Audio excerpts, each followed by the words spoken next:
Mark really does a great job helping families kind of understand that a little bit better. And so we really appreciate him coming out to do this. Again, I would really encourage you to pay very close attention. He's got some great advice for you. Thank you. Thanks, Joe. It's great to be here. I love coming to Burlington, and I like having good conversations. So I hope that during this, since we're a small group, we can have a great conversation. A couple of little things about me. So I am from Denver. A long time ago, I ended up going to Dartmouth to college, and then went on to do a bunch of other things, like become a French teacher in a high school in Colorado.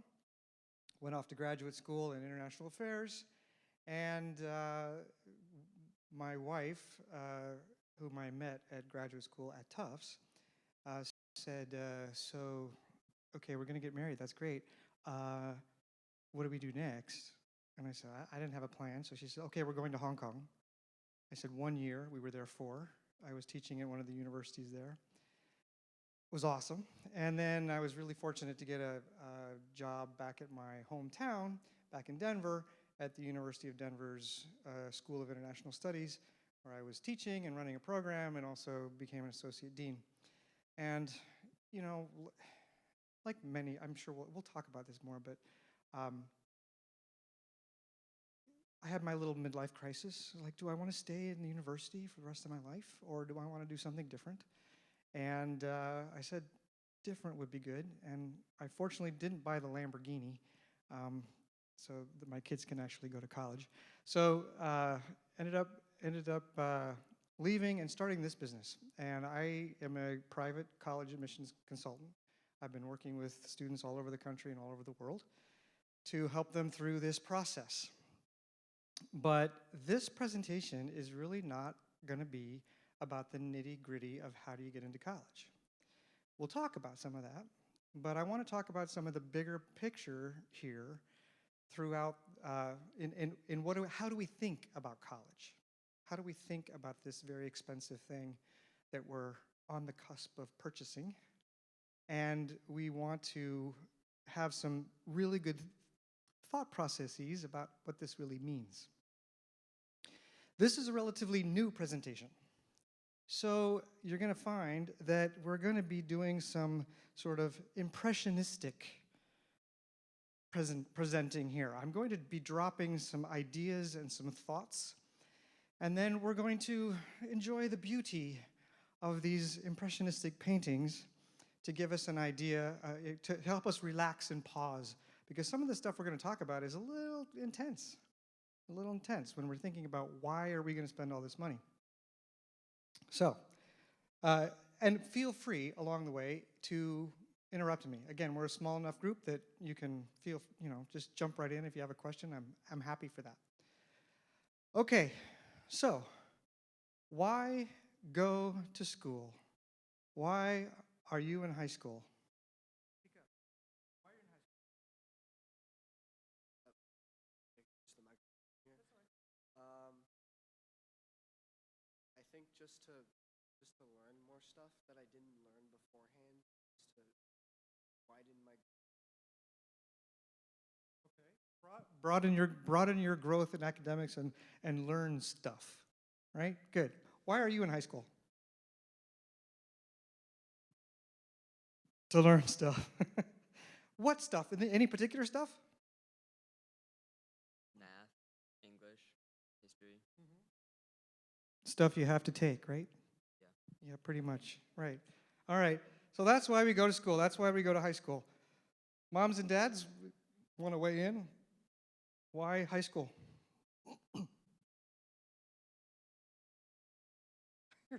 Everybody's smiling, going, I don't know. Why high school? Well, I would think that, eventually they have to settle down in life. So this is basically a grooming process for them, going through high school as a preliminary step to get into the college, and more grooming will happen. Especially in the process, they're learning all the advanced stuff which they have been learning through elementary and middle school, and just solidifying that foundation that they got to be ready for college. To be ready for college. Okay, so high school is the step before college. Any other thing? Yes. It's required by most employers to get a job, that there's sort of minimum requirements. So first one is sort of high school, then you college, and that it gives you more and more opportunities the further you go. Great. So more credentials. High school is at least the minimum credential, right? Okay, good. All right. Let's make this work. Okay. So why learn stuff? I'm going to come back to you. Why learn stuff? Why do you need to learn stuff? I guess just to. That's a pretty good question, actually.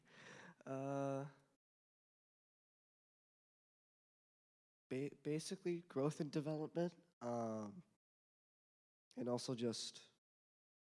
I don't want to keep repeating myself. It's okay. I don't really know. Well, it's a hard question when you think about it. So hard, isn't it? Yeah.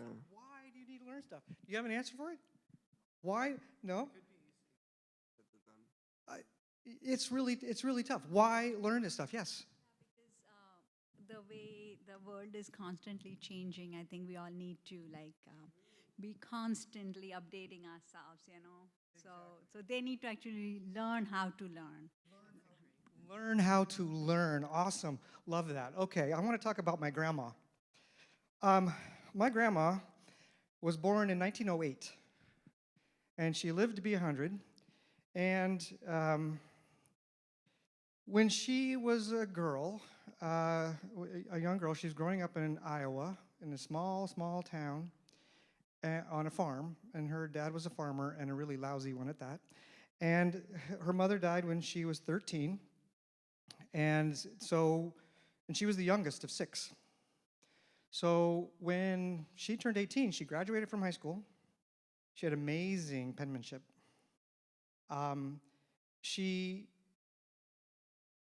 just told her dad, she said, "Dad, I don't even know what she asked for, but maybe 10 or 20 bucks."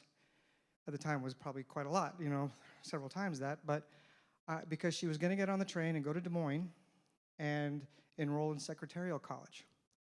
And there she was going to use a machine.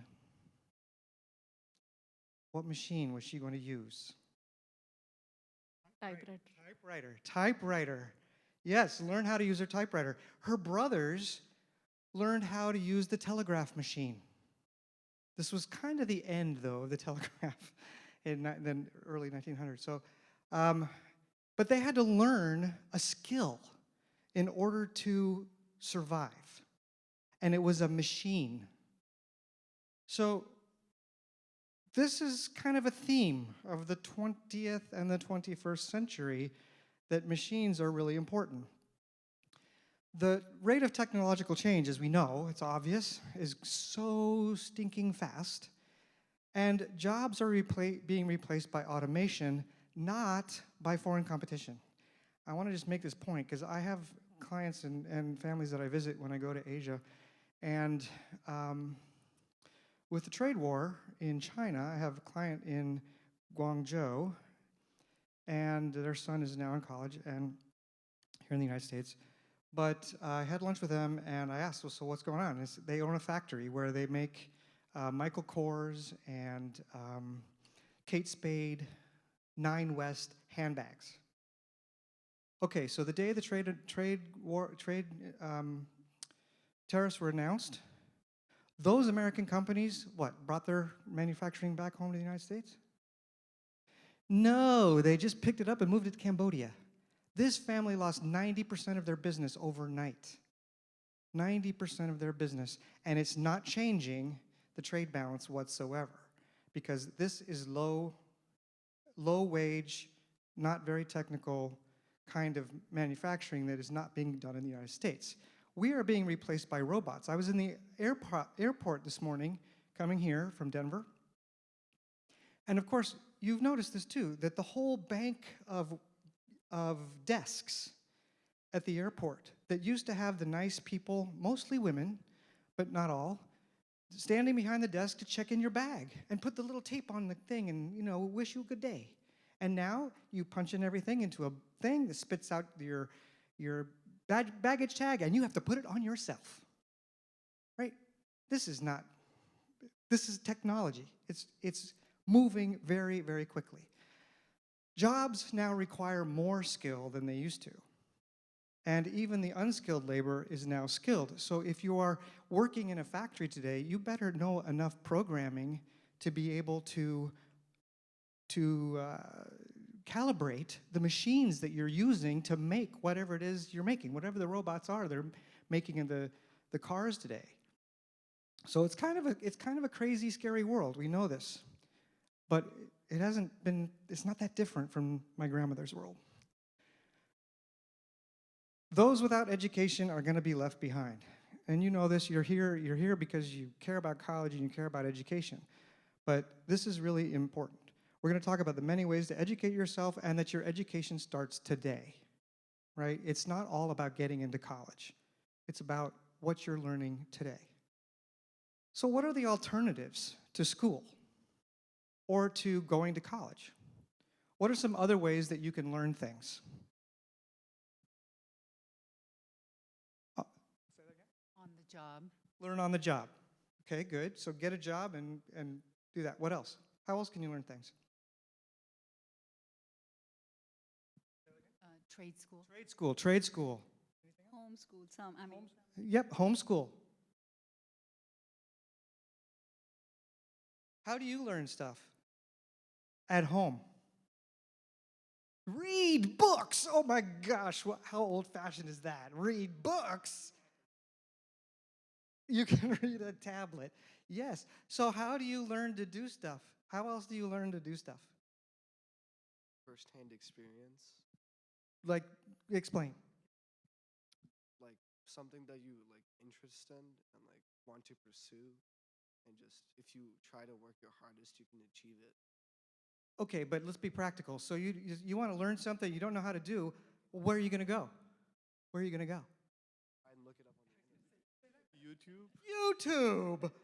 I got to change the faucet of my sprinkler last week by going to YouTube. And my sons are like, yeah, Dad, it's yesterday's news, right? Yeah, absolutely. YouTube. How else? Any other ways? Say that again? Blogs, if you're interested in specific. Right, Google that, right? Find other people who know something about what you're trying to learn. Yeah. Right. Even just meeting people, right? Introducing yourself to somebody who knows what you want to learn. Right? So, Somebody has to teach you or find a way to be learning that. yeah. You figure, what did you say? Networking, right? Networking, yes. Okay. So these are all different ways you can learn. And you can, has anyone ever been to lynda.com? What is lynda.com? Yes, I'm loving it because I've been on a plane all day. Online training classes, like you can walk through self-training. To learn how to use like spreadsheets or Any of those, yeah, Excel or any sort of well, like the typewriter. My grandmother, you had to go to actually to secretarial school. Now you don't have to do that. You can figure it out on. There's some sort of specialized course for that. Yeah, cool. All right. So school is important. I'm not saying school isn't important, but there are all kinds of other ways. And it shouldn't be pick and stack here because this was Colorado. We're talking about Middlesex. So lots of ways to learn things, right? On-the-job training. What's the, Mr. Autobato, there's this thing that the seniors are doing. Yeah, what is that? So the senior internship started out as a pilot about 2 years ago now, with 10 students, and it is an opportunity for seniors on April 1st of senior year. They have to identify, a location for a job for an intern. So the idea is these students would attend the internship. They have to do so many hours per week. So again, we piloted that with about 9 students. The following year, we had about 205 students. So it's really taken off, and I think it's huge benefit to seniors. Partly, again, they could get access to real-world experience, and then Secondly, I think we know what happens to seniors senior year right around April. So it's another way to keep them hooked and engaged for the remainder of the year. So that is our senior internship program. So another great way to learn and to get the training wheels on for the world of work. That's awesome. So, okay, we got to take a little break here on no impressionistic thing. So now we've talked a lot about why college. All right, so beauty break. Why go to college? Okay, we talk about why high school. Why college? Why do they have to go to college? You're here because you want your kid to go to college, right? You don't want to be one of those terrible parents. Right. So why do you want your kids to go to college? Just to earn a degree, like a college degree and higher education, basically, because the high school education is limited. There's more to it, right? I mean, in the world, so. And then what's the objective after that? Then To get trained in a specific skill and find a job. okay. So it's about getting a job. Okay, mom, everybody, it's about getting a job. Is there anybody who thinks it's not about getting a job? There are other things too, maybe, okay. All right, we'll talk about that. All right. Any other reasons to go to college? Pursuit of passion too, but I think for the most part, people are focusing on monetary gains at the end of. Monetary gains, okay. So yes, and there are things you might want to learn too along the way. But yeah, okay, it's finding that balance, all right. All right, so here are some reasons. To gain certain skills, right? To gain domain knowledge in specific things like engineering or law or philosophy, like my son. Get a credential, because somebody was saying that you have to have this diploma in order to apply for certain jobs. Higher lifetime earnings, more money. Habits of mind. What do we mean by that? Habits of mind. Or these soft skills. Yeah, so employers are actually saying that they want these soft skills more and more.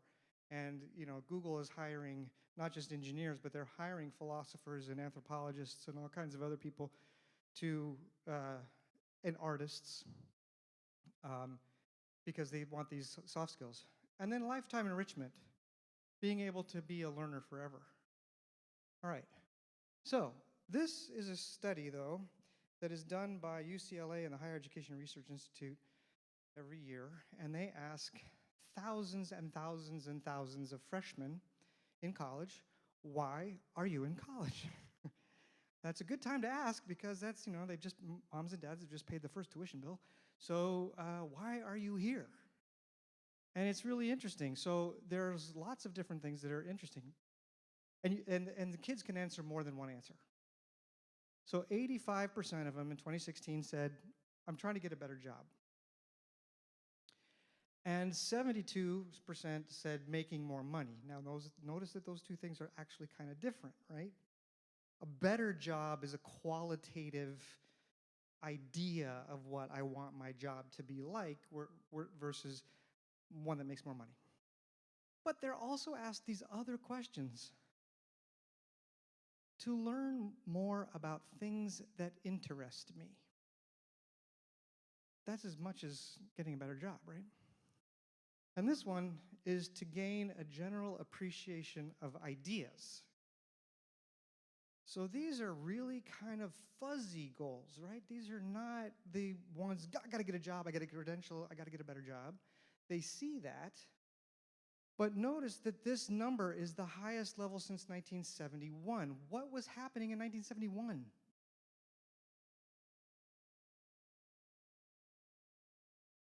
Let's think history. Moms and dads, we were kind of young. I hope, you know, kind of young around this time. But you know what was happening. It's the summer of love. It's Woodstock. It's tune in, drop out. Okay, because we don't want, and the movie, The Graduate, plastics. And he's like, no, I gotta have purpose in my life. Moms and dads, this is where our kids are right now. They're trying to find a purpose. And we keep talking about jobs and credentials, and you gotta get educated, and you gotta get money. And that's true, But our kids are not really buying into it 100% because they're also thinking about these other things.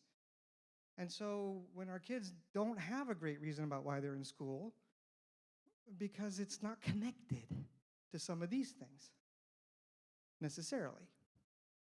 All right. Some of the things you've pointed out, though, are true. So it is imperative that we get a college degree in some ways, because those who do not get a college degree are 4 times more likely to live in poverty, twice as likely to be unemployed. White men without a college degree die 13 years earlier than those of us with a college degree, and women twice as likely to be divorced or separated. The statistics are not really great if you don't have a college education. Now, what's causing it? Is this a cause and effect? I don't know, but these are interesting factoids.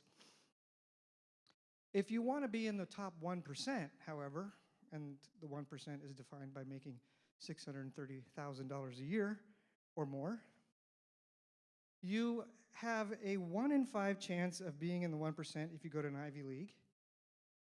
But without college, you have a 1 in 1,000 chance. But you still have a chance. Isn't that interesting? You still have a chance. 1 in 1,000 is better than going to the lottery, right? That's actually not horrible. So, community college, 1 in 300. Not bad odds. Okay. So now we got some statistics behind us. We're trying to feel, okay, college, it makes sense for a lot of reasons, and for some reasons that we don't necessarily pay enough attention to, this idea of finding a purpose in life. All right, is college too expensive? Yep. But why is it expensive? This is an interesting problem, because we in this country have decided the answer to this question. On the one hand, it could be government, and this is our political debate. If anybody watched the debate last night, you know, government, education is a public good. This is something that we need to provide ourselves for our society, because the benefits to education and having educated people is something that we get for the whole society, not just for the individual. Others think that the main benefits of education are to the individual. This is where our political debate is, right? Pull yourself by your own bootstraps. You want to get educated? Go out and pay. If you want to get a certificate on lynda.com, well, you just put your credit card right in there. And if you want to go to Harvard, that will be $350,000, please. So, yeah, it's primarily accrued to the individual. Right now, our prevailing political view, like it or not, is that higher education is a private good. And therefore, because it is a private good, all of our universities, including our public universities here in the state of Massachusetts, operate like businesses. So the University of Colorado, where I come from, we fund our higher education at a much lower level than you do. We are like 48th in the country, and but we're the second most highly educated state after Massachusetts, which is interesting. But only 4% of CU Boulder's budget, our flagship university, comes from the taxpayers. Who pays the rest? Moms and dads, or kids, especially from Massachusetts, who go to Colorado. Those out-of-state kids, right? And that's why UMass Amherst is clamoring so hard to get out-of-state students, because they need to keep the lights on, because they want to charge those out-of-state kids more. So these are operated like a business. It is not a public trust. And then we have debt. Holy smoke-a-ramas.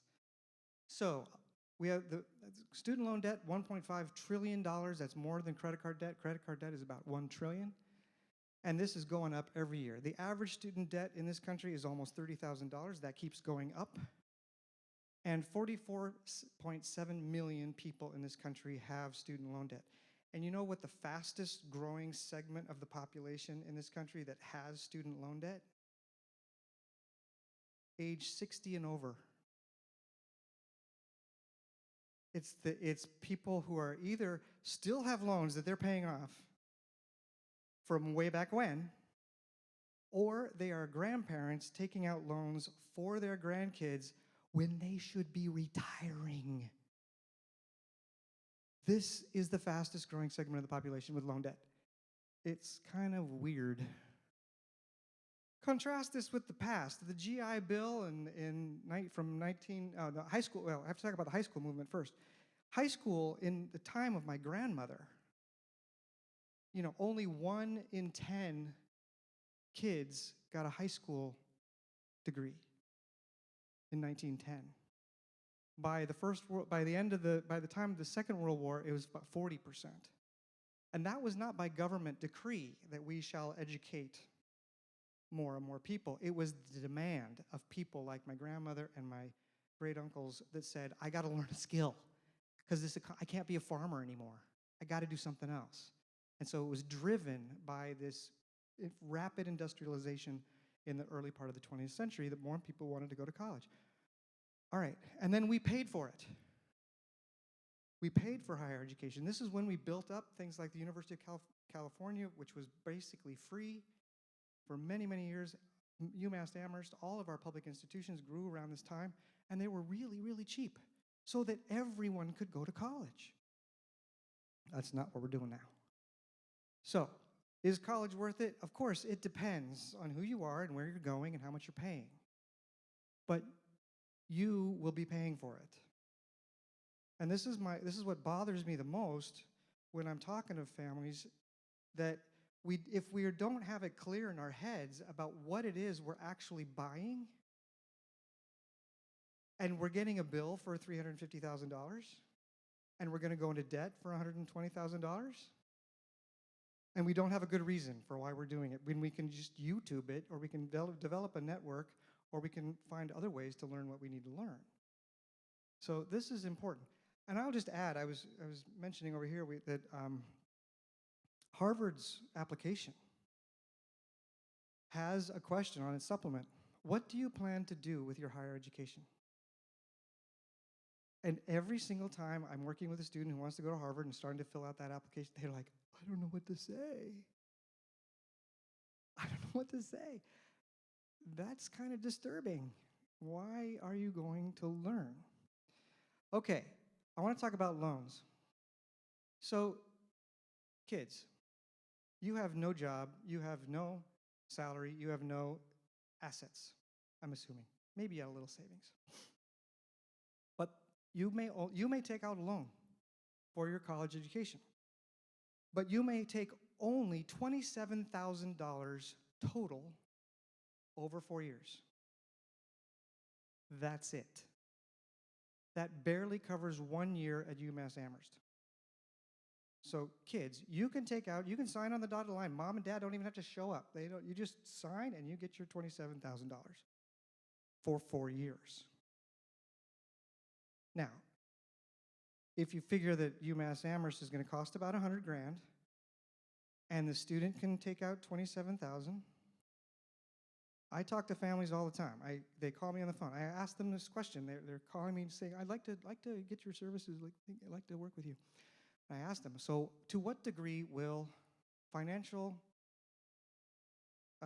considerations play a role in choosing the college that your son or daughter will attend? And then you get this answer.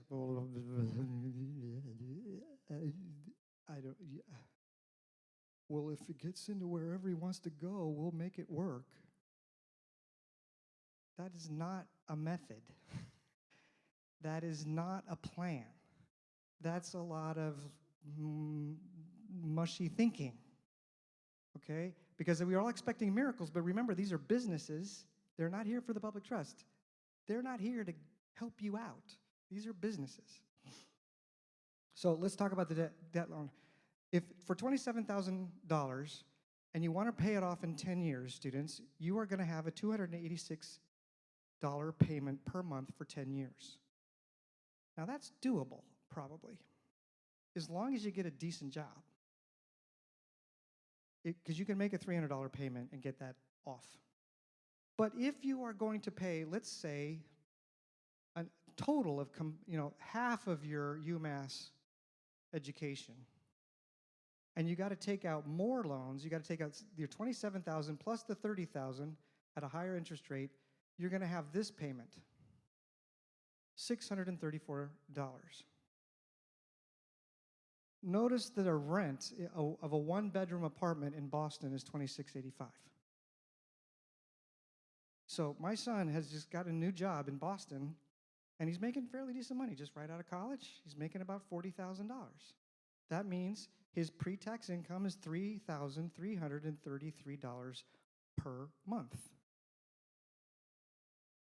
Okay, so then you figure it's only $2,500 take home, and he's got to pay this. That's a massive chunk of change before he can pay for his cell phone or go out for a pizza or, forget going on a vacation. No, and retirement for yourself? Gonna be hard, especially if you're living in Boston. So I want to just make this really real for you. My son, who's living here in Boston, and great kid, he called me, I don't know, it's been a couple weeks now. And he said, Dad, I just want to say thanks. Thanks for helping me to graduate debt-free. And I said, you're welcome. It's like, he actually said thank you. That was so awesome. So we started talking, but he said, Dad, it's kind of embarrassing. I hang out with all my friends, and we go out or we don't, and invariably it comes up. How much debt do you have to pay back? What's your payment? And they're going around, I have $700, $800, $1,000 a month. I'm living at home again because I can't afford anything else. Nathan, how much do you have? And he's like, I'm so embarrassed to say zero. I'm like, I'm a weirdo. I'm a weirdo because I don't have any debt. And it's not, I will mention, it's not because Dad has got deep pockets. It's because, as I tell him, I told him when he was in high school, I said, I'm pimping you out. Smart guy, you're going to get a scholarship. So he did. He got a good scholarship, and I, pay the rest. But we started talking. We were talking some more, and I said, okay, so great. So I'm happy you don't have any debt. And we started talking, and he mentioned his girlfriend. Oh, how's Allie doing? Oh, she's great. We love her. She's been to visit a couple times. How much debt does Allie have? He said, oh, you're not going to like this. She has over $100,000 in debt.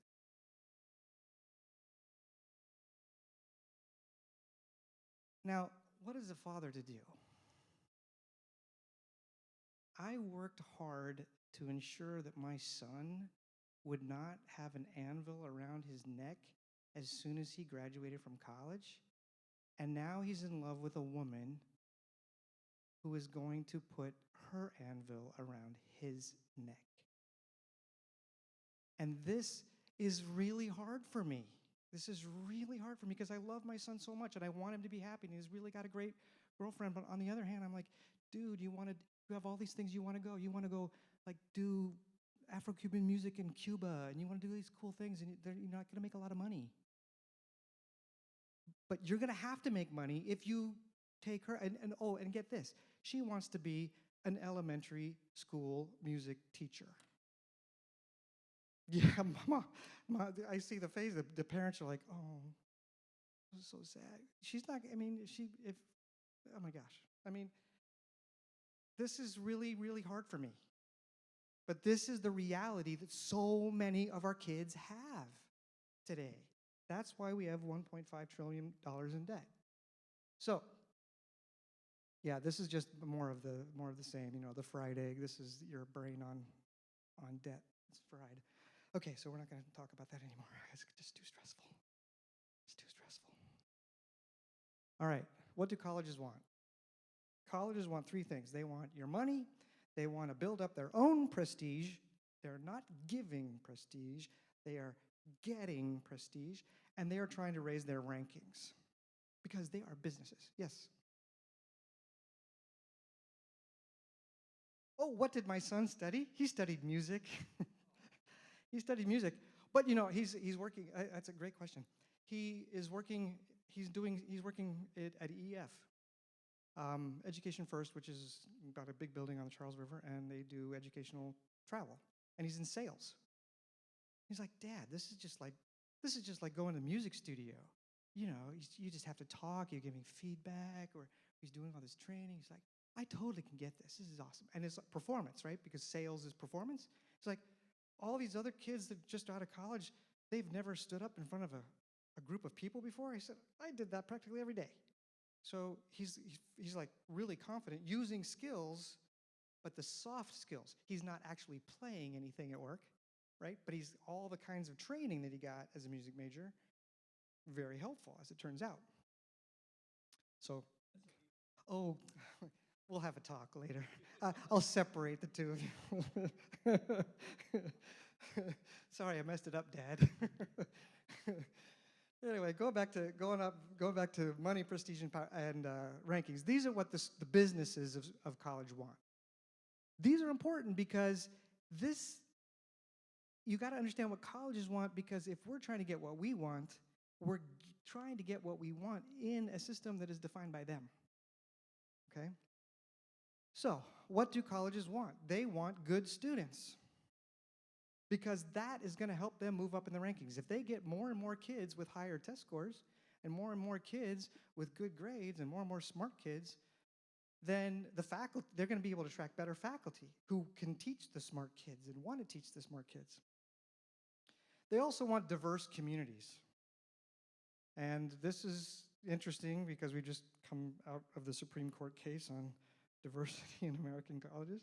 So the diversity, though, comes in many different ways. It comes in ethnicity, comes in the various talents. They have to fill all the majors, right? If I'm offering the major, I've got to make sure I have kids in that major.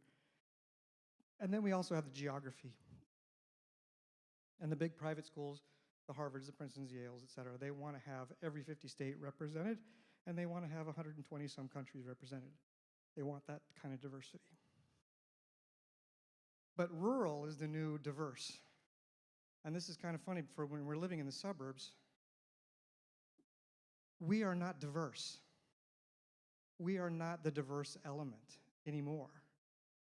Yes, we have the inner cities, which have been, somewhat we think of when we think diversity. We think poor people in Chelsea, But now the colleges are realizing that they are not getting enough political diversity, and they're not bringing, they want to go for the rural communities.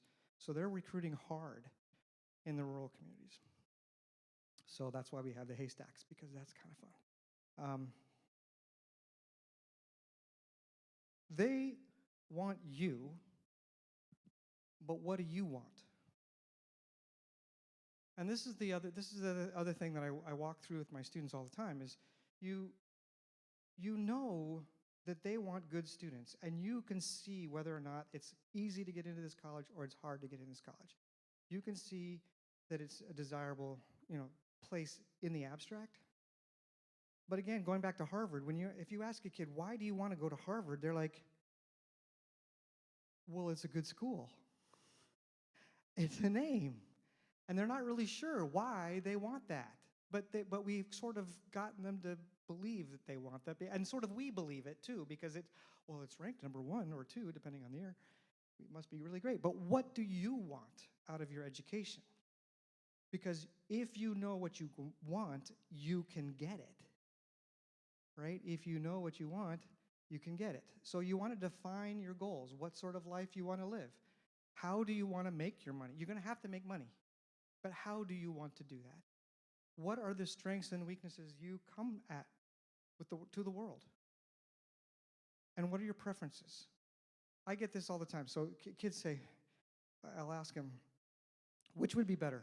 Being in a class of, say, 25, 30 students when you're learning calculus or higher level chemistry, or a classroom of 450? Well, of course, they've never actually experienced the 450. So it's not really a fair question because they don't really know. But many kids are really bright and they're capable, and so they say to me, well, I could probably do either. And I say, okay, well, that's cool. You could either go to UMass Amherst, or you could go to, Wheaton College. Smaller. Which would you prefer? Would you prefer the small classes or the large classes? And that's a hard question. That's a really, really hard question for them to wrestle with. But that's what we're asking them to do.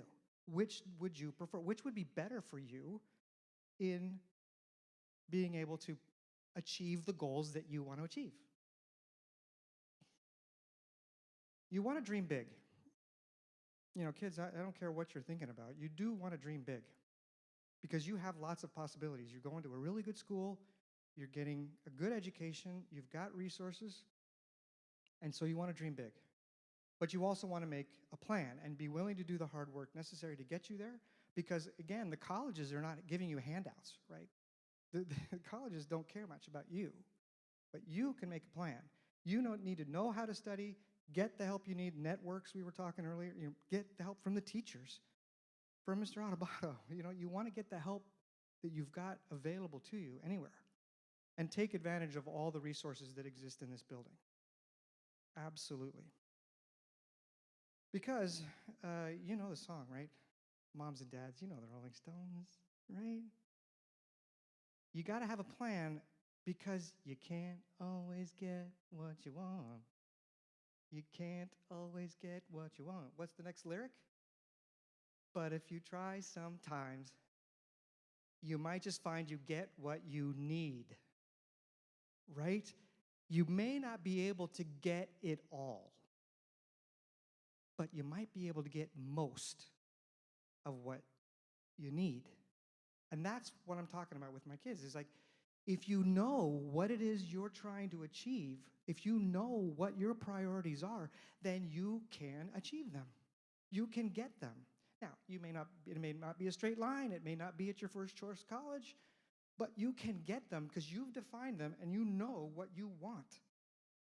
And you can get it, even if that means you're going to YouTube, because you can get it. All right. Oh, I'm feeling better now. A little more optimistic. Because you can get what you need and sometimes a lot of what you want, if you know what those things are. All right, so let's talk about the options here in Massachusetts.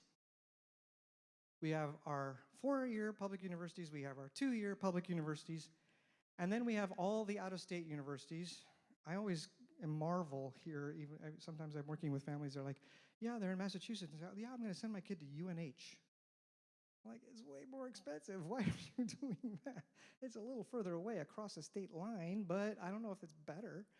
But anyway, people have opinions, right? And then there are the out-of-state private colleges, which can be either both. They could be really expensive, or they could be actually really cheap.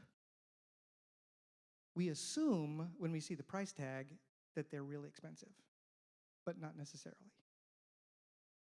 All right, then we have community colleges. This is a viable path.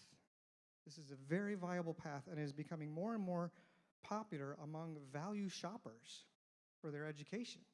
So going to the 2-year community college is still a college. I maintain also that the teachers at a community college, they're actually better on average because they actually want to teach. They actually like teaching. It's one of their strengths. It's one of the things they like to do. And so since they like to do it, I'm telling you, I was a TA at Harvard, and the professors hated the undergraduates. They were like necessary evil. I just got to do this. And yeah, I was the teaching assistant, so would you grade the papers? You grade the exams? You do all the hard work? You have office hours? I don't want to talk to them.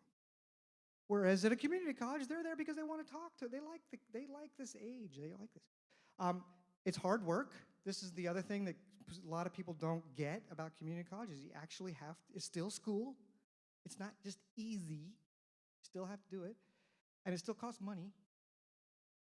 So you don't want to just dive in if you're not going to do the work. And you may even some people have to take out loans even for community college to make it work. But it's a heck of a lot cheaper to make the transition after 2 years of community college, then transfer to your state flagship, UMass Amherst, seamlessly, no problem, and you've saved a ton of money and you still have a UMass Amherst degree. Yes, ma'am.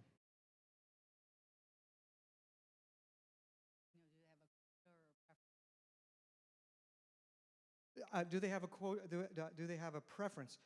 there's an unstated preference. They like them, number one, because the retention rate at, we'll talk about this in a minute, the retention rate is low at our public universities. So the percentage of kids that make it from year 1 to year 2 goes down. So now they've got extra room. So the public universities are like, oh, you've already finished your associate's degree? That means you have a good chance of graduating. We want you in, because that helps their graduation rate. So yeah, and in the state of California, the only way that you can transfer in to the UC system is through the community college system. Is it? Yeah. From community college. And it's, you cannot start like at UMass Amherst and then transfer to Berkeley. It's not possible. The only transfers they take are from California. So yeah, and a lot of foreign kids are doing that. They may not have the English level or can't get into Berkeley, so they're filling up the community colleges in California like crazy. And here in Massachusetts too. Yeah, this is a great thing, and I think it's underappreciated how our state governments have found ways to make a pathway. And then there's also dual enrollment, right? So how does that work? Thank you. So dual enrollment at Burlington High School is really starting to take off. We started in 2010. Dr. Conti brought this particular model from Virginia. Students were graduating high school with an associate degree. What was happening and what is now happening at the high school, some of our staff here at the high school, we have about 6 teachers right now. They're all adjunct professors. 5 are at Middlesex Community College, 1 is at UMass Boston. And so they're teaching their high school class, but at the same time they're teaching, which has been approved by the college, a college level class. So the student's taking a course right here at the high school, getting college credit. So it's a really great option. We had a girl graduate last year, I think she had 12 credits. So, I mean, do the math on that. That's, yep. They can use it in a number of ways. They can use that extra room to maybe pick up a minor. They could take 1 less class each semester the first year for an adjustment. So we're really trying to increase the number of teachers with this particular model. And maybe we can get to the point previously in Virginia where students, again, were graduating with upwards of 30 credits. So again, that really equals a huge, huge savings. So you still have to pay $92 for the credit, but you're getting the credit right here. The kids go to high school, they still go to prom, they still be in the play and do all the stuff that the high school kids do, which is awesome, but they're getting college credit. And that reduces your bill at the end. That's pretty awesome. Yeah, well, and the other thing I would mention about this too, we all are so anxious about the AP tests. Okay, that's good, but that's a high stakes test, and you only get the credit if you get the 4 or the 5, usually the 5, and at some universities like Harvard, you're not gonna get any credit anyway.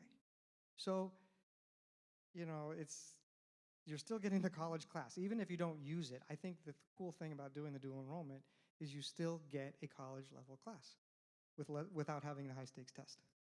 Okay, apprenticeships and job training. This is one in Colorado, but I know there are many. We talked about this a little bit. There are many in the state of Massachusetts, where places like the unions or the associations, manufacturing associations, they are really, really working hard to get students into, say, a 2-week training. My nephew did this in the state of, he did this one in the state of Colorado. For I guess it was a month. He did a month-long training in the evening, and he learned how to build stuff. He learned how to use all the different saws and all the safety stuff, and he got his big tool belt. It was really, but he got a job. This was a gap year thing that he did before he went off to college. So he did this for about a month, and then he walked onto a job site and made $25 an hour, which you can't make at Starbucks, or the other job he had was Olive Garden, no, you can't make that. So it was really great training. He's working with adults, he's working hard work, but he's making decent money. He's now in college, but this was a great we were talking about the job on the job training. That's a great way to learn the world of work. This is funny though, because we have these expectations, and in the last election cycle in 2016, there was these stories about the $140,000 a year welder. Well, that's kind of an apocryphal thing. Maybe there are one or two in the country that get that, and these became, we don't need college. We don't need college because you can be a welder and make $140,000. But if you look at what one makes in Quincy, no, that's what a welder's making. In Everett, an electrician and a plumber in Burlington, okay, it's not bad, but that's a mid-year career salary. That's not right out of college. So yes, you can get these degrees, and there are people who make a lot of money. And I'm going to talk about a cousin in the family. There are a whole bunch of college-educated boobs in the family with lots of advanced degrees. But the guy who can buy and sell every one of us went to Middlesex and learned how to do auto body repair, and now has a heck of a business in Revere, and he belongs to the country club, and he put his kids through private high school, and he paid cash for private universities for all 4 of his children. Okay, so this does exist, but that's the exception, not the rule. Okay, that's the exception. We do see that it does happen. Okay, so yeah, there's lots of ways to make a living, right? There's lots of ways to make a living, especially if you're willing to work hard, and like this cousin of mine. All right, again, if you want to be in the top 1%, you got to be making $625,000 a year, and yes, you're going to be doing a lot better if you go to the Ivy schools. But I just want to point out, I went to an Ivy League school. I'm not in the 1%. I'm one of the 4 that's not in the 1%. So we all think about that. We go, oh, yes, I want my kid to go to Harvard. But one of the people that I went to Dartmouth with that was a housemate of mine my senior year, Linda Bean. She is a highly educated woman, and she is the best teacher in the city of Chelsea. She's not making a ton of money, but boy, am I proud of her. That is one heck of a woman who's basically donating her smarts to help kids in Chelsea. Good schools. Let's talk about these good schools. Good schools cost more, sorta. So a private 4-year college on average, this is just tuition, is $32,400. But look at, I want to show you these statistics. This is kind of, there's too much on here. But point this out, okay. So this is the list price, cost of attendance. And you can see that UMass Amherst is actually cheaper than UMass Boston. Interesting factoid. This is the average cost. This is after financial aid and merit-based aid. So this is what the average family is paying. So again, UMass Amherst is about $120,000, $150-ish. The acceptance rate is here, but look at the graduation rate. So UMass Amherst has a good graduation rate, but if we look down here, we got UMass Dartmouth's 56, Salem State's 52. The reality is, in this country, 25% or so of our population has a bachelor's degree. 50% try it. And these are the graduation rates. It's very good in Massachusetts, actually, compared to Colorado. We have some in Colorado that are like 17%. Really bad. So these are the sucker bets. You got lots and lots of people taking out loans to go to college, and they never finish their degree. So a big portion of the people who have student debt don't finish. That's not going to be anybody in here. So remember, what colleges want? They want good students, they want diverse student bodies, and they want money, prestige, and ranking. So they're willing to pay for what they want. They're businesses. But then how do they pay? It's like going to the used car lot. Hey, this is the price, but for you, I got a deal. That's how it works. It doesn't work that way at Harvard, doesn't work that way at Tufts, but does work that way at Wheaton, does work that way at Clark. So, let's look at Dartmouth, my alma mater. The list price this year, $73,000. The tuition, fees, housing, food.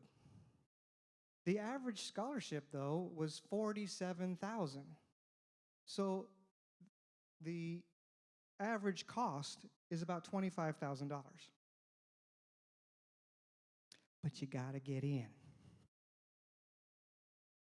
22,000 applications, 1,900 acceptances. These are the scores. Everyone who goes there has to be in the top 10% of their high school class at least, and early decision is really going to help. So you got to get in. They're generous. The cost is not so bad, but you got to get in. But that's the bad news, because number one, that's really nice. I can get all that money, but only if my kid can get in. So that's kind of depressing. But how about this?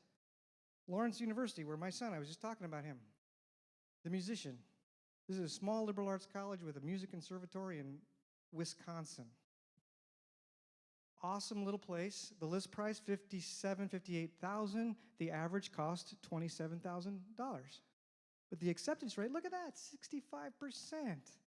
Not bad. And you look at their test scores, not bad. And then when you find out they're actually test optional, wow, awesome. So $27,000, yeah. That's the same price as going to UMass Amherst. It's the same price. There are lots and lots, hundreds and hundreds of really great colleges in this country that are going to be interested in kids from Massachusetts. But notice diversity. Clark in Worcester is going to be less excited about a kid from Massachusetts than a school in Wisconsin, right? And here in the hub of the universe, we don't want our kids going very, very far, right? I'm from Colorado, where if you want to drive to the next state, it's 5 hours. Okay, so distance, not a big deal. Here, you're like, you go through 5 states in 5 hours. So it's, we want our kids close. But if you want to be like me and pimp your kid out, then it's possible to get a really good bargain. This is something else you have to understand. Money is so important. So here's the total cost of attendance at UMass. If your EFC is $25,000, now you can go on to, there are many calculators out there. You can find out what your expected family contribution is. Have you done this? Has anybody done this before? Oh, good, one person. So you go online and you find out what kind of financial aid you might be eligible for. That's for need-based aid. So if you have this is the maximum the government is telling you should be paying for college. It's $25,000 a year. So your need at UMass is this. It's 51 minus 25. This is what you need. But UMass Amherst is very clear that they only meet 80% of your need on average.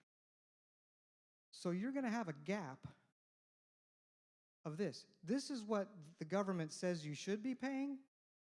This is what you're going to end up paying. So you have a $5,000 hole each year. This is what you should be paying, but this is what UMass is going to tell you you will pay. Because remember, they're businesses and they got to keep the lights on. And they don't have unlimited resources. These are averages, however. So, which students do you think are going to get full need met. Because those are the averages. Some students are going to get 100% need. Some kids might get 50% of their need. Which kids are you going to give the money to? Kids with some special extracurricular or anything could be- additionally compared to some other kids same grade. Okay, so we have a vote for extracurriculars. Okay, anybody else have a vote for something else? No idea. No idea. Increases their ranking or prestige or, What would do that? I guess a lot of different. High school valedictorian. or Oh, something. good. Yes, the #1 student here at Burlington High. Would you give more money to that person or the one who graduated in the bottom 10% of their high school class? Which one would you rather give money to? I think the top. Yeah, the top. I give it to the top kid, right? So you're going to give more money to the better student because the college wants to go up in the rankings and they want the kids, especially with those high test scores. High test scores. So this is how you get into college, folks. This is what everybody comes when I do my presentations on how to get into college. This is so easy. Getting into college in America is so simple. Kids, study hard, challenge yourself with hard courses, get good grades, take those dumb tests and get a really high test score. Make sure your teachers love you because they're going to give recommendations to you, right? And then do cool stuff in high school. Get involved, get engaged. The extracurriculars do count. Those are important. This is all it's about. Getting into college is so simple. Now, of course, if you want to go to Harvard, okay, it's a little more complicated than that. But it's not really that complicated. We know that legacies have more of a chance. We know that athletes have more of a chance. We know that Asian Americans have to have a higher test score than white people. You know, we just know there are some things that you hear that are not fair, but this is the way it is. But this is generally the rule. Yes, sir.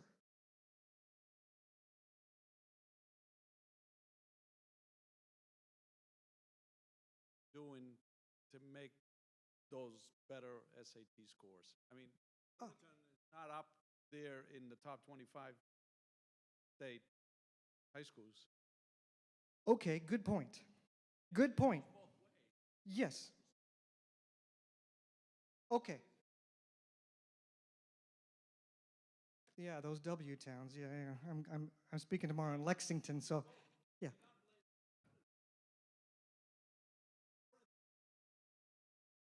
Okay. So what do colleges want? Let's not. Okay, but the SATs are not earned by a school. They're earned by a kid. So the kid, I don't care whether the kid. No. I'll get to the. I'm going to come back to the test in a minute. No, it's totally a fair question because we see what are we seeing in America today? We are seeing incredible inequalities, right? We are seeing inequalities, and if you are in a rural school, way out in Western Mass, in the northwest corner, do you think those kids are getting into Harvard? No stinking way. You guys got a much better chance. Why? Burlington has money, but maybe not as much money as those W towns. So if you want money, if you're a college and you need to find someone who's willing to pay $75,000 times 4, you got a better chance of finding them in Dover than you do in Burlington. I'm sorry, that's how colleges think. They're thinking money. So I take your point, but let's not fool ourselves. These are businesses, and I have sat in admissions offices. I was at one school in Birmingham, Alabama, with the admissions officer. I swear he had been drinking something that afternoon because he shared with me, I said, well, you're kind of this is a school that not very selective. And I said, well, so, do you meet your enrollment goals every year? He said, oh, yes, no problem. If we're running short, if we're looking like we're not going to get our enrollment, we just go to Buckhead, which is a suburb of Atlanta. We just go to Buckhead and we find a bunch of rich girls. He said that to me. I was like, whoa, that's so honest. But that's exactly what they're doing. And they don't really care whether or not they have, at this non-selective school, they don't care about their test score. They don't care where they are in their high school class. They care about whether mommy and daddy belong to the country club. This is the reality. Money drives this process as much as anything else. But I want to talk about the tests because I think it's an awesome, awesome, awesome point. Oh, you mentioned extracurriculars. This is from Yale's website. This is what they say they want in addition to grades and everything else. They want motivation, energy, curiosity, special talents, and leadership ability. Not leadership potential, leadership ability. And not captain of your school team. Because how many high schools are there just in the Boston area that have team captains? Those are a dime a dozen. In the Office of Admissions at Harvard, they have, and every school now, they use this code, LMO, like many others. You put that on the top of the application, I don't care if they're valedictorian, I don't care if they're, it doesn't matter. They have perfect test scores, doesn't matter. If they are LMO, they are off the table. That's where the extracurriculars come in. But it's big extracurriculars, right? On the application, I'm getting ahead of myself, but on the application, it talks about honors and awards. Honors and awards at the high school level. NHS, sweet.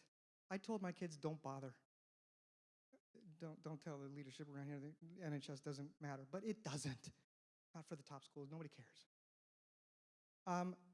School level, but then you've got state level awards. Are the kids going to the science fair and winning? Are they in DECA and are they winning the state? And then there's national.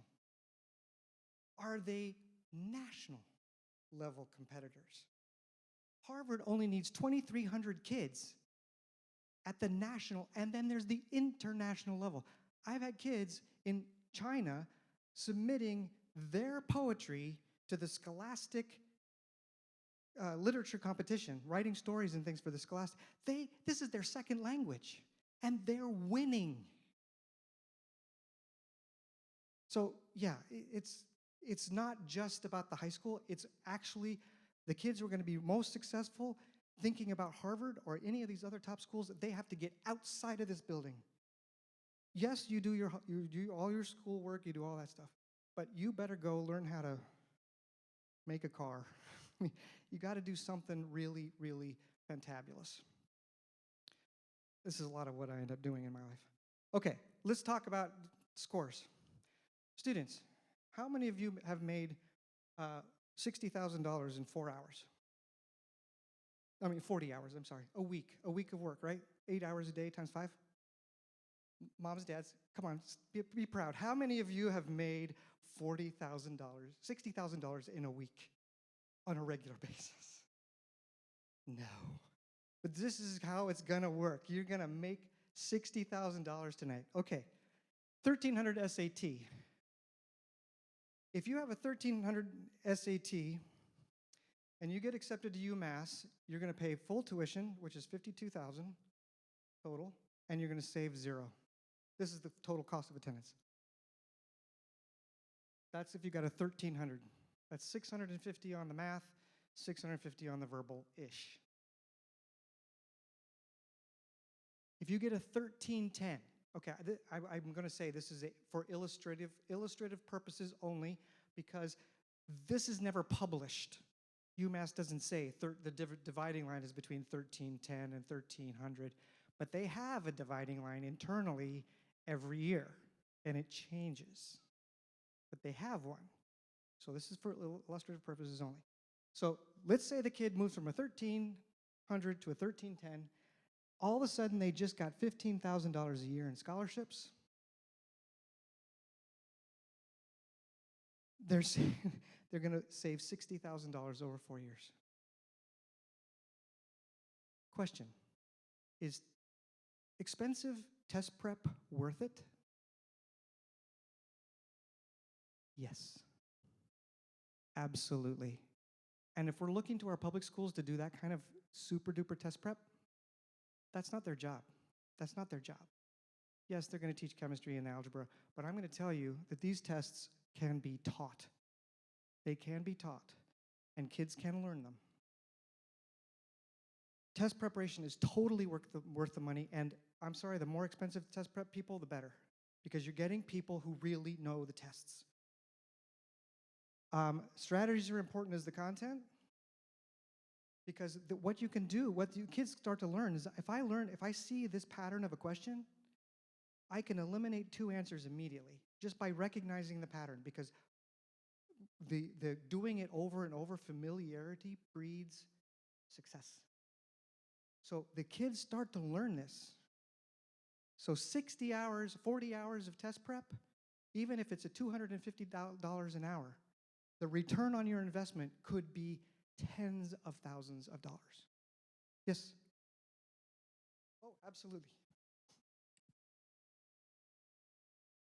As part of the budget for the school department actually helps to subsidize test prep costs. So we have an agreement with Kaplan Test Prep.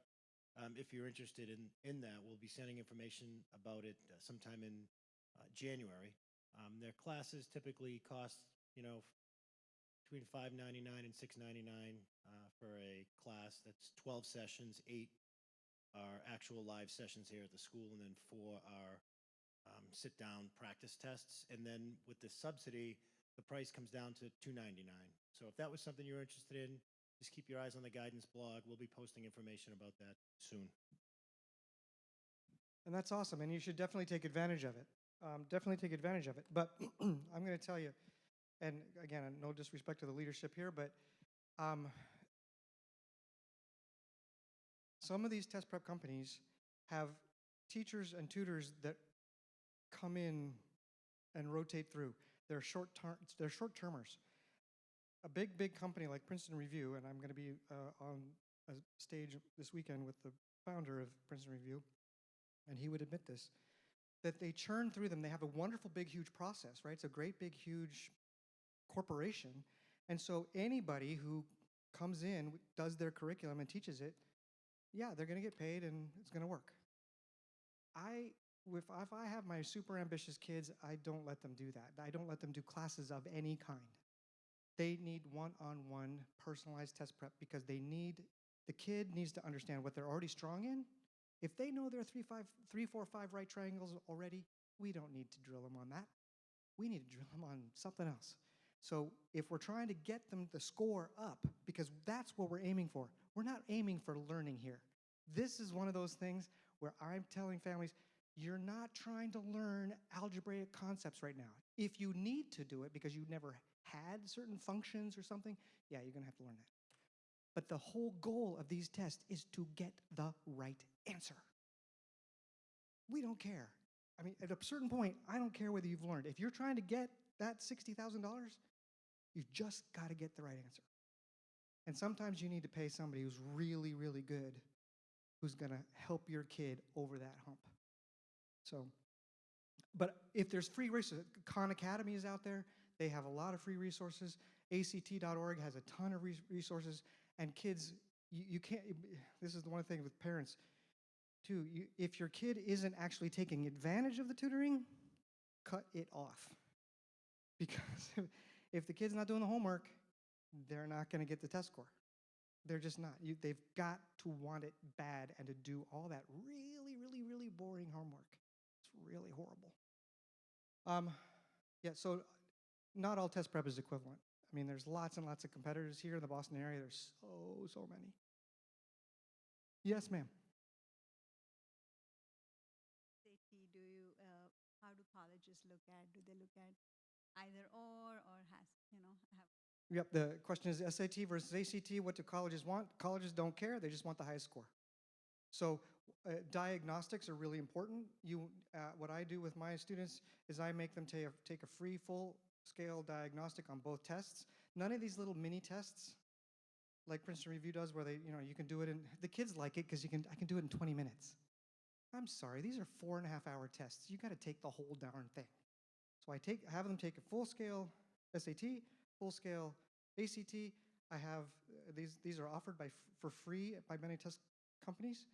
And then they do a very detailed analysis of where their strengths and weaknesses are.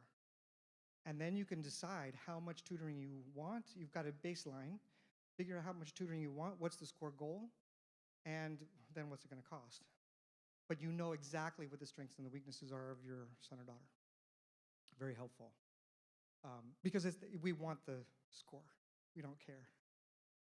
Okay, so tests. Do you have more questions about the tests? Oh, sure? Feel free to jump in. Okay, here's the best thing. Your education starts today.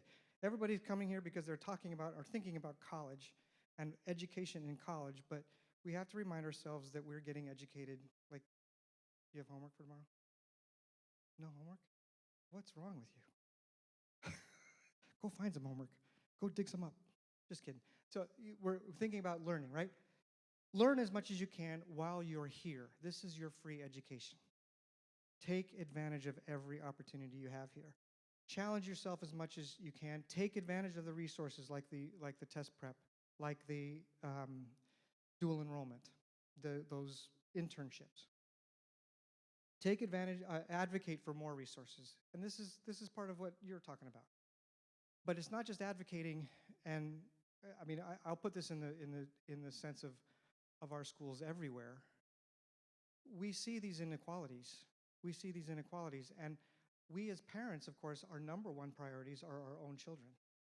And so we're always advocating for our own kids, which is totally appropriate.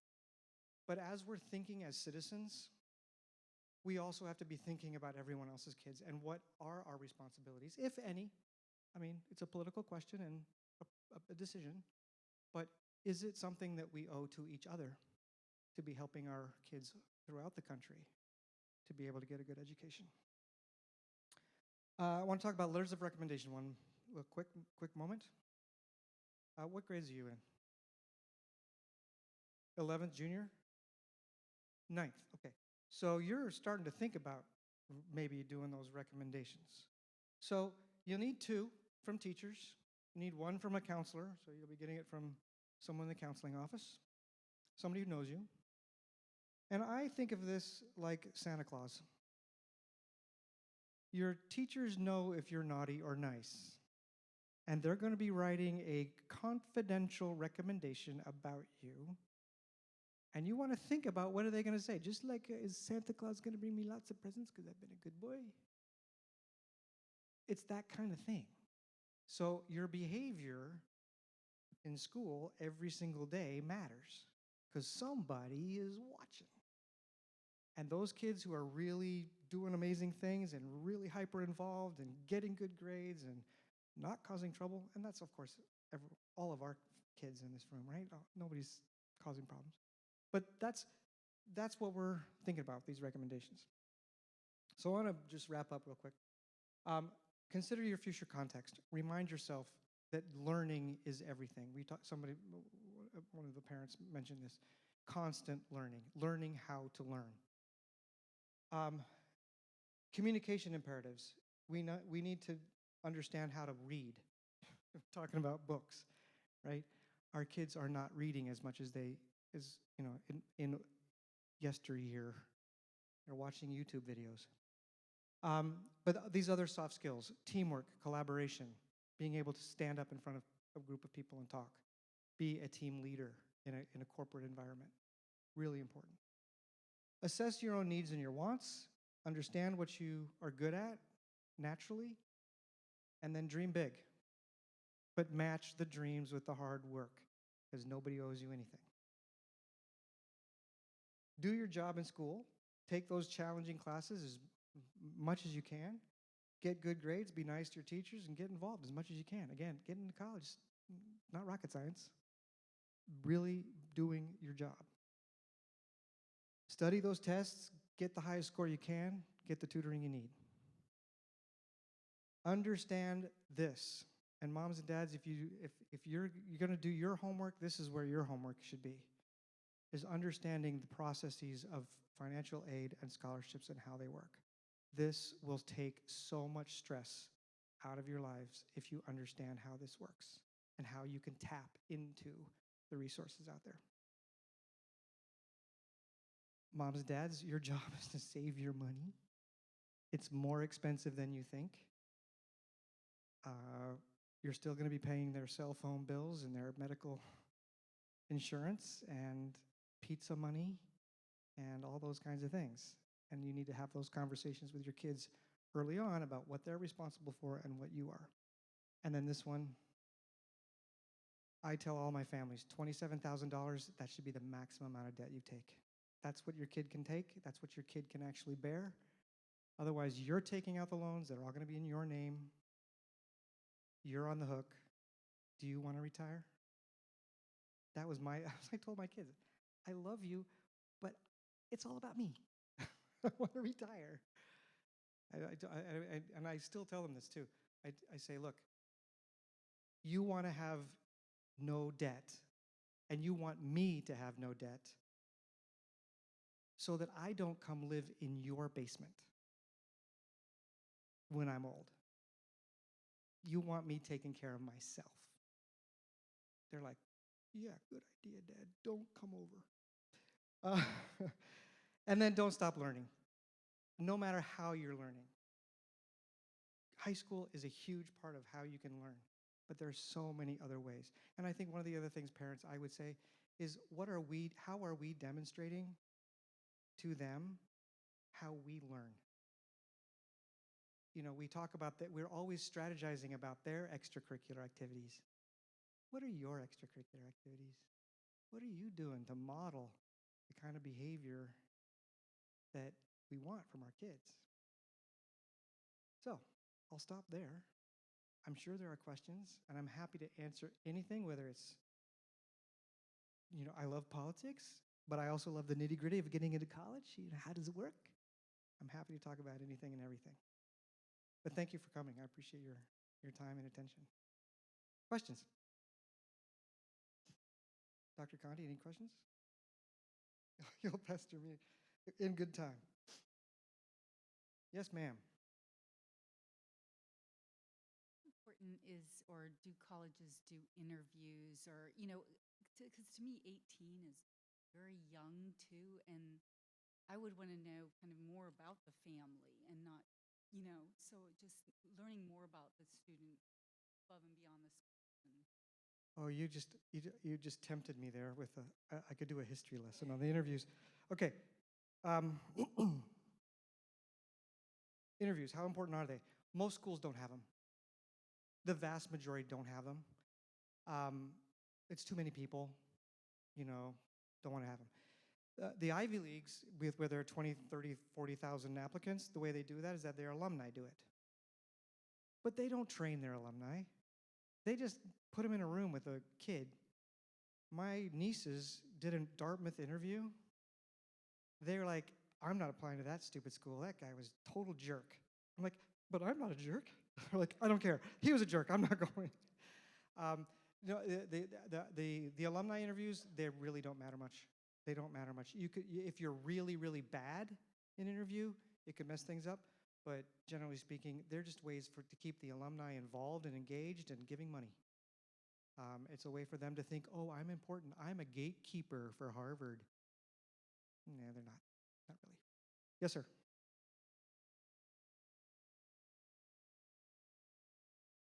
Over the Massachusetts schools, and you look at the graduation rate, it was actually the 6-year graduation rate. Yes. So I guess just a couple things for parents planning. A 4-year degree tends to take more than 4 years. I guess the next one statistically correct, and then 5.2 years average. So if people are sort of planning, you don't get a break you don't get the 5th year free. And then I think one thing that our students might not think about as enough, just because of habit, is a gap year. And I don't want to use that term without explaining that to folks, but maybe if you could talk a little bit about what a gap year is and some of the benefits of a gap year. Sure.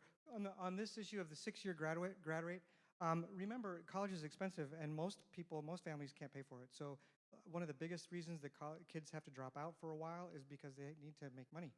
So, or they're going slower because they have to amass credits more slowly in order to actually pay for their own college education and stay out of debt, which is a good thing. So that's part of the reason is just plain old money. So when we're looking at Salem State and saying it's a 52% graduation rate, that's not because Salem State sucks. That's partly the demographic of the people who are going there. So in my state, the four-year college, the urban four-year college, has a 21% graduation rate over 6 years.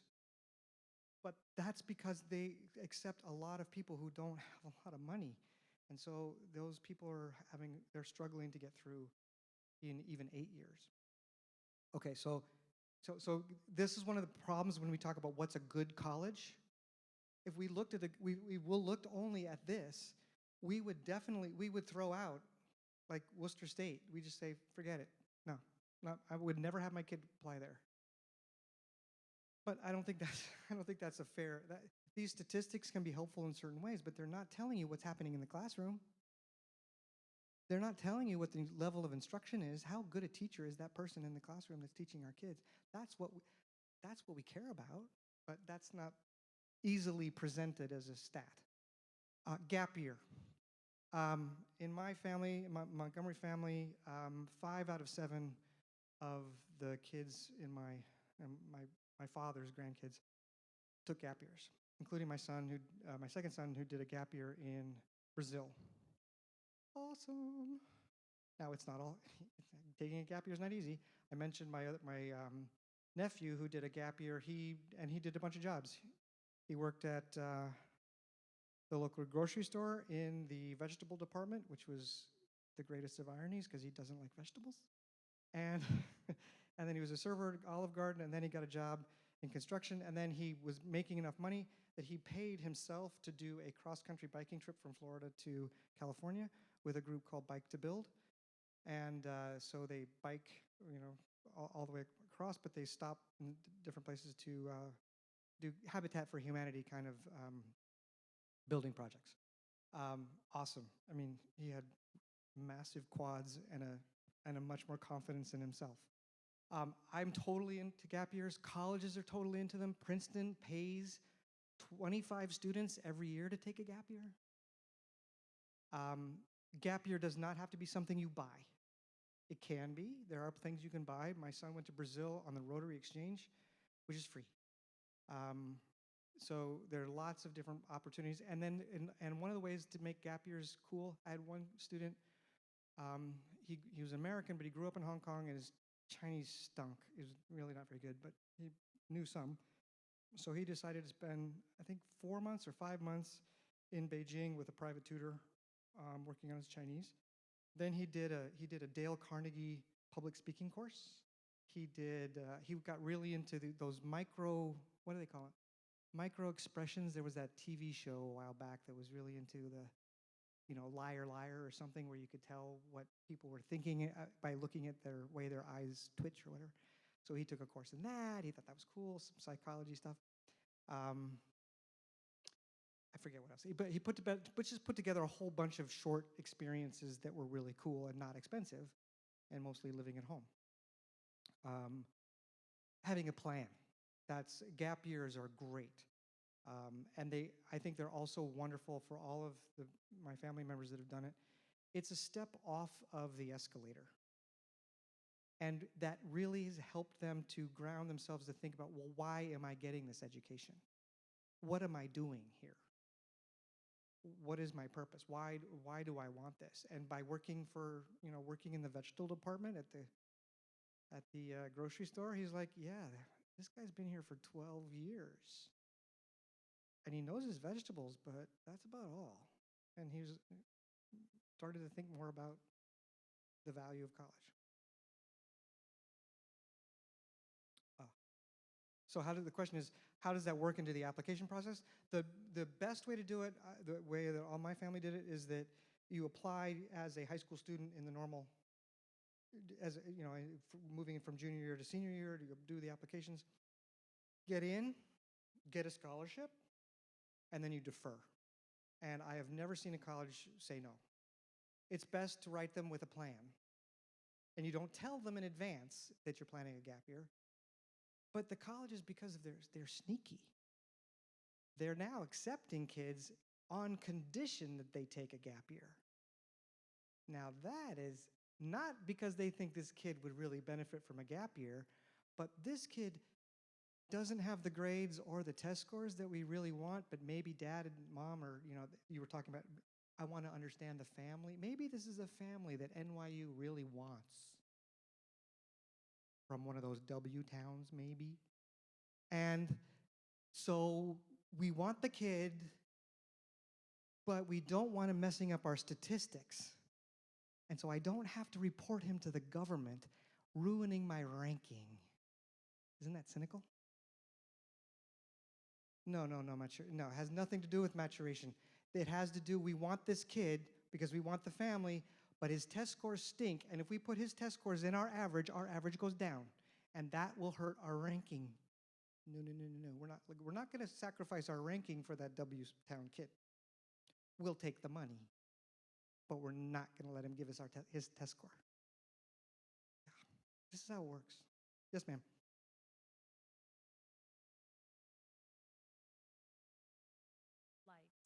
But I can't get him to do more, and I'm afraid once he finally picks them, we're going to have to run around and visit them all because they won't really consider them unless you visit them in person. How true is that? Okay, college visits. So do you mind if I ask what the schools are? McGill and Bentley. Okay, the only one that matters is Bentley. The only one that matters is Bentley. So UMass Amherst, you're a resident of Massachusetts. If he's got the grades and the test scores, he's going to get in. And then he can go visit, when he gets the actual offer, because it's kind of abstract right now. Oh, to see any more.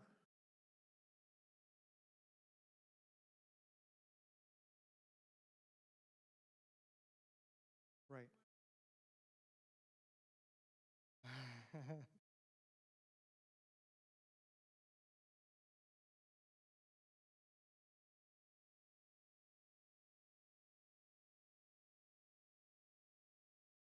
Okay, great. Thanks for the clarification. So here's the thing about visits. You may have seen it. You probably didn't actually. It's in the higher education press yesterday. Was that how colleges are using big data? So if you go on to, well, let's just say you're thinking about Bentley. We'll say whatever. You go onto their Facebook page. It knows you've been there. If you follow their Twitter account, it knows that you're following. If you go to their webpage and you spend a lot of time on the economics department page, but then you apply as a philosophy major, they caught you red-handed. You are not a philosophy major. You've been on the economics pages. They know everything. I'm talking about Santa Claus. They know everything. So visits. The colleges that are more selective, but not the super-duper selectives, they want, okay, this is hard to explain, but they care about their yield rate. The yield rate is the percentage of offers that the college extends that the students actually take up. So Harvard, it's about 80%. 80% of all offers they put out, kids go. Tulane, until recently, was 22%. So it was everybody's safety school. Nobody really wanted to go there. Okay, well then they did some really cool things, but they have raised their yield rate above 60%. Part of it is the visits. If you don't go visit, if you don't take the trek down to New Orleans, I know you don't care about this school. You are just applying from Massachusetts. You have no intention of going down here. So I don't care if you're valedictorian. You haven't made the visit, you're not coming. Bentley's like that because they're very concerned about their yield rate.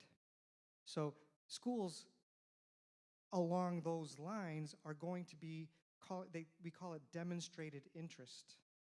There are other ways that students can do demonstrated interest. There are people who come into the advising office from colleges every week, and kids get announcements about these. Go to those visits. sign, even if you have to run between classes, you go in and you sign the form. Love your college, it's so great, I have to go take a test, bye. But you leave the little crumb of the card that you were there. Same thing with a college fair. If there's a big, huge college fair in town, you go to that college fair, you know which schools you want, you can do that college fair in 20 minutes. You know which ones you want, you just go, you don't even say anything. Just grab the card, fill it out, put it back. You're there. Big data. So they're really paying attention to how much you want the school. So, but there are kids that maybe they're, I guess what I would say is, if he's got a safety school that he's really excited about, then you don't have too much to worry about. As long as the safety gives him everything he wants and needs, back to the Rolling Stones. Because there's not, as long as that school he's excited about, that he would be honored to attend, that he would be excited about attending, then job done. Job done. No need to scurry around the country to look at everything. But I think for those, the opposite side of that is we tend to look at a UMass Amherst or a CU Boulder for kids, our kids basically, as the safety. But they apply to all these nice little schools like a Bentley, Babson. I want business, so I do these things. I don't really want to go to UMass Amherst, but I know I can get in. That to me is not a safety.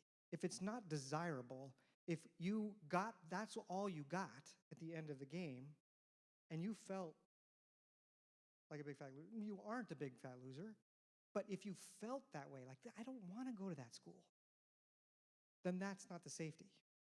You got to find the safety that you're like pumped.